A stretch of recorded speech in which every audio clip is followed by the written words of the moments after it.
Fala galera, sejam bem-vindos a mais um vídeo aqui do canal. Vamos pra cima porcô, mais um react aqui da ESPN depois dessa noite muito ruim, esse resultado muito ruim do Brasileirão do Palmeiras. E o Brasileirão, pra ser sinceros, né, galera, já foi. O Flamengo tem 100 pontos na frente do Palmeiras e agora faltam apenas 2 jogos. O Palmeiras, últimos 15 pontos, repito que eu falei ontem, ganhou 2, então não tenho o que falar. O Palmeiras caiu muito de desempenho. Peça aí seu like, deixe seu comentário, o que você tá achando aí. Agora pensar na final da Libertadores, mas vamos ver o que foi falado aqui. Ontem o Flamengo vacilou de novo e a gente também. Bora lá. Vamos lá, acho que temos uma entrevista importante para comentar. Em primeiro lugar, eu geralmente opino um pouco aqui, mas sempre gosto de falar quando tem uma postura. Hoje, o Abel, eu posso discordar de várias coisas dele, mas ele não foi grosso com ninguém. Para mim, isso é um ponto... Não parecia que seria assim no começo. Exato, não, mas foi. Assim, não é assim comemorado, né? Não tô comemorando. Fez nada além da obrigação. Não, sem dúvida, mas é porque eu tenho certeza que a gente vai para um caminho de alguns deslizes que foram ditos, mas isso eu queria sublinhar. E embora seja obrigação, muita gente não faz, então eu queria ressaltar. Agora, eu acho que é muito difícil fugir de 2 temas. O principal é a narrativa da mudança da arbitragem depois do jogo do São Paulo, porque ele já tinha sinalizado em outras ocasiões que a arbitragem, ele levantava no ar a suspeita, meio que uma purpurina assim, de suspeita, sem ser muito objetivo no que queria. Hoje ele deixou muito claro, depois do pênalti com o São Paulo, tudo mudou e tudo mais. E a outra, para mim, é quanto ele pontuou CBF versus Conmebol para dizer, o problema é a CBF, né? Ele quis deixar, são competições diferentes, deixando muito claro onde é a crítica. E aí eu vou jogar para vocês, a gente já cansou de falar sobre arbitragem, nos dói até ter que falar sempre de arbitragem. Mas a história dele associar tudo ao episódio do São Paulo me chamou a atenção e eu jogo para o vosso debate. Eu acho que são realmente... aquilo é um divisor de águas na arbitragem. Eu só não concordo com a conclusão dele. Porque até ali, quase sempre, com raras exceções, o VAR era chamado até para quem não precisa. E ali eram 2 lances de VAR, mais VAR do mundo, principalmente VAR em qualquer lugar do mundo, acho. Até na Premier League, que é mais aberta, e não foi chamado. E dali em diante, algumas vezes mais, o VAR tinha que ser chamado e não foi. Inclusive, num lance que favoreceu o Palmeiras, contra o Cruzeiro, na entrada do Gustavo Gomes. Quando o Palmeiras voltou depois da classificação, se foi exatamente não, o VAR chamou, né?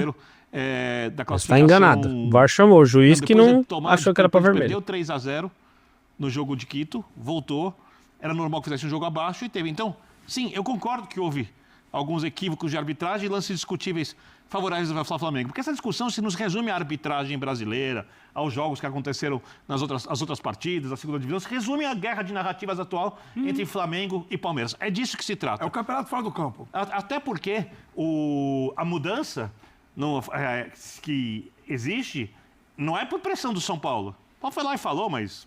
São Paulo falar ou não falar hoje em dia é a mesma coisa que ninguém ouve o que o São Paulo fala, que os dirigentes do São Paulo falam. E assim é com muitos clubes, né? Ou tem um impacto pequeno quando ouvem. Então, se trata disso. E ele fala na entrevista, ele vai tentando não deixar, mas ele vai soltando que, no final das contas, sim, tem erros do Palmeiras, houve uma queda de rendimento, e ele fala sobre isso, é a avaliação técnica, e ele acha que o campeonato está sendo decidido porque a arbitragem mudou e isso não foi bom para o Palmeiras. Eu entendi assim, me parece muito claro isso.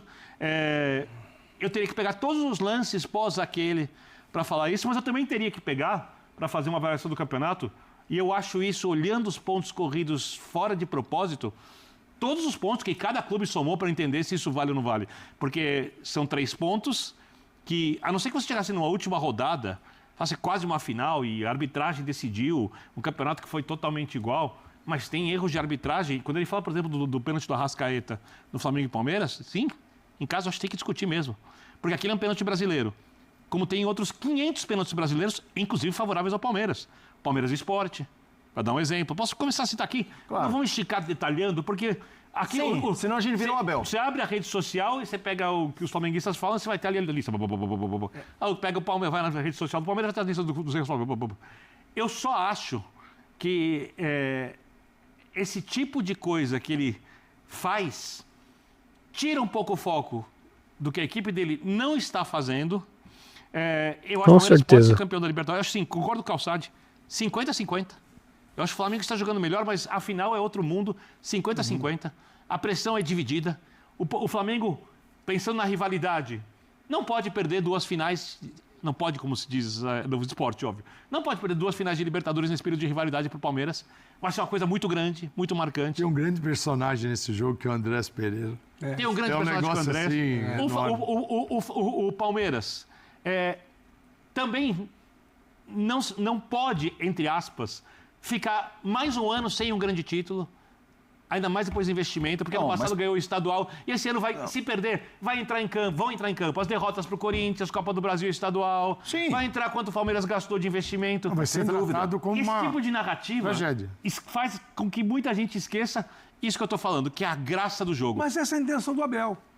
Quando ele faz isso, quando ele recorre a algo pretérito... Deixa eu te fazer uma pergunta para entender. Quando você fala que essa intenção disso, você acha que ele usa isso e não acredita? Ele desconfia? Ele usa isso e e não dar só mais um acredita. detalhe. Eu acho que ele usa e de tanto usar, ele acredita. Só Pode detalhe até sobre ser, a mas eu política. acho que eu acho que- conceitualmente ele Rafa, quer que os outros acreditem. Rafa, tem uma coisa que é essencial para essa discussão, que a gente vai entrar na questão política e não precisa entrar. O atual presidente da CBF, quando saiu candidato, o principal apoiador dele foi Leila Pereira.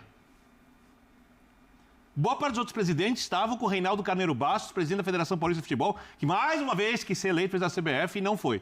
Então, até nas conexões políticas, para você criar uma coisa de derrubar o Palmeiras dos bastidores, a gente olha isso, fica estranho. Mas é óbvio que eu respeito todas as opiniões. Queria ouvir a de todos, inclusive. Vamos lá. Eu tô com o como Ben preferir. nesse encaminhamento de raciocínio. O Abel já fez isso inúmeras vezes nesses 5 anos de Palmeiras. O Abel é um sujeito extremamente inteligente que tem como principal característica escolher os temas que ele quer tratar quando ele é notadamente levado a uma condição de dar uma explicação ou alguma informação que ele não quer dar. Só para acrescentar, ser justo, desculpa. O maior técnico de um dos clubes mais vencedores Não, da do história. país e do continente. Da história. A gente precisa... nem todo mundo é 100% bom, nem todo mundo é 100% ruim, né? Nenhum de nós. Nenhum de nós. Isso é inerente à espécie humana. O Abel Ferreira, nas 4 linhas, o que ele construiu na Sociedade Esportiva Palmeiras é algo incomparável. O Abel Ferreira, nas coletivas, cabe discussão e eu vou sempre debater. Porque eu acho que o papel dele, quando ele está se dirigindo ao torcedor, é tentar ser o máximo possível leal ao torcedor. E não ao jornalista que está ali. Que, por sinal, convenhamos também, as perguntas não facilitam a vida de quem está querendo extrair os conteúdos, né? A primeira pergunta, ela acabou tendo uma segunda pergunta e nisso o Abel escolheu Esse é o erro responder a grave. segunda, né? Quando, na verdade, o que todo mundo precisa saber é o seguinte, vem cá, os 11 que ficaram em São Paulo, dá para você escalar um time, né? Carlos Miguel, Fux, o Gustavo Gomes, o Murilo, Kelvin, Piquerez, Andréas, Veiga, o Alan, Ele não vai Vitor entregar Roque o time, né? e o Flaco Lopes. Então, um time ficou em São Paulo. Esse é o time da final? A pergunta mais importante hoje era essa. Mais importante do que tudo. Mas é uma outra discussão. Indo ao encontro do que o Bira está levantando, eu acho que sim, é desvio de foco. Quando você escolhe um jogo, o último jogo que você precisa falar sobre Campeonato Brasileiro para um torcedor que quer a satisfação do que o Palmeiras não fez nessa reta final, era hoje. O Abel não vai precisar falar disso depois do jogo da penúltima rodada. Não vai precisar falar disso depois do jogo da última rodada, independentemente do que acontecer em Lima. Então ele escolhe a última oportunidade que ele tem para, em 3 das 4 perguntas, dizer a mesma coisa. Quando ele diz no final, democracia é isso, você pergunta o que você quiser, eu respondo o que eu quero, ele assina um atestado de que ele foi para a coletiva disposto a fazer as pessoas debaterem o que ele quer que seja debatido.